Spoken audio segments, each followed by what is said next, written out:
Chapter 10, Your Circle of Influence. Show me your friends and I'll show you your future. Every successful person.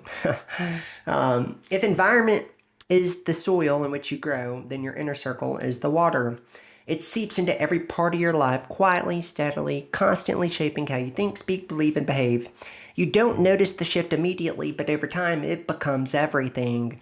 Your circle will either stretch you or stunt you. It will either elevate your standards or normalize your excuses. So the question is never, am I being influenced by others? The question is, am I being influenced intentionally? We are who we're around. We tend to think of identity as something fixed, something chosen. But in reality, much of who we are is formed through relationships, through the people who we give proximity and permission to. Every time we spend time with someone, their ideas, values, expectation, and energy start to rub off on us. Spend enough time with 5 people who are ambitious, generous, and consistent, and you'll almost certainly grow in those areas. Spend time with 5 people who are bitter, bored, and directionless, and you'll start drifting there too. It's not magic, it's momentum. We move in the direction of our most consistent influences. So, your circle is a mirror. Here's a confronting truth: your closest relationships often reflect how you see yourself.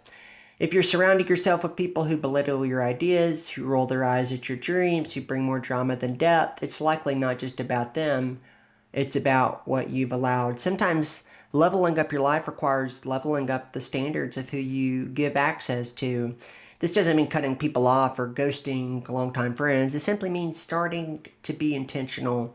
Ask, does this person challenge me to grow? Do they speak life into my goals? Do they normalize excellence or complacency? Do I feel more inspired or drained after I'm with them?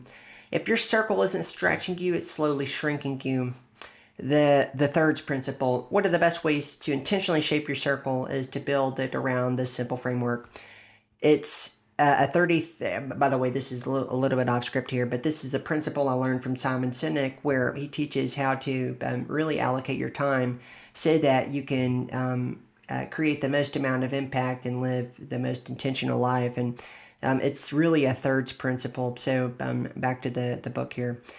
Mentors, 33% of your time. Peers, 33% of your time. And mentees, 33% of your time. So in essence, you're spending a third of your time with people who are ahead of you, mentors, personally, professionally, spiritually, emotionally. These are the people who see further than you can and can help you avoid unnecessary mistakes.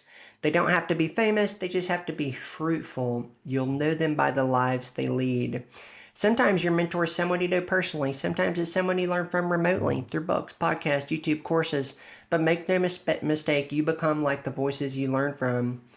Peers, 33%. These are your people, your growth companions. They're running a similar race, facing similar challenges, building towards something just like you are. They don't let you slack off. They celebrate your wins. They push you when you stall. They normalize consistency. Mentees, if you're not giving back, you're missing half the journey. There's something powerful about helping others who are one or two steps behind you. It forces clarity, it deepens your own understanding, and it keeps you humble and generous in the process.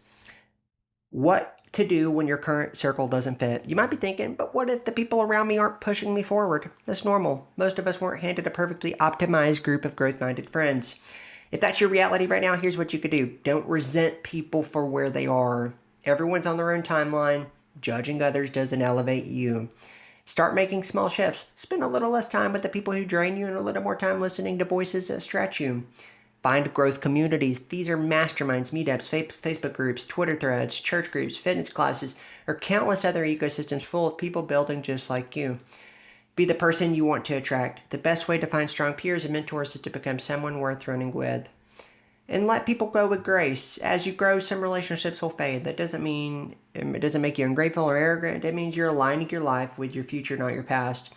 Letting go doesn't mean you love someone any less. It means you love your calling enough to protect it. And if the relationship isn't meant to last, it will evolve. You reconnect at a new level with new vision and maybe even new roles in each other's lives. But you don't owe anyone proximity to your most sacred work. So final thought here, your circle is not just company, it's strategy. These people around you are either pushing you forward, holding you back, or silently watching you stay the same. So build your circle with intention, mentors to lift you, peers to run beside you, mentees to pull up behind you. Because success isn't a solo game, and the company you keep will either multiply your momentum or mute it.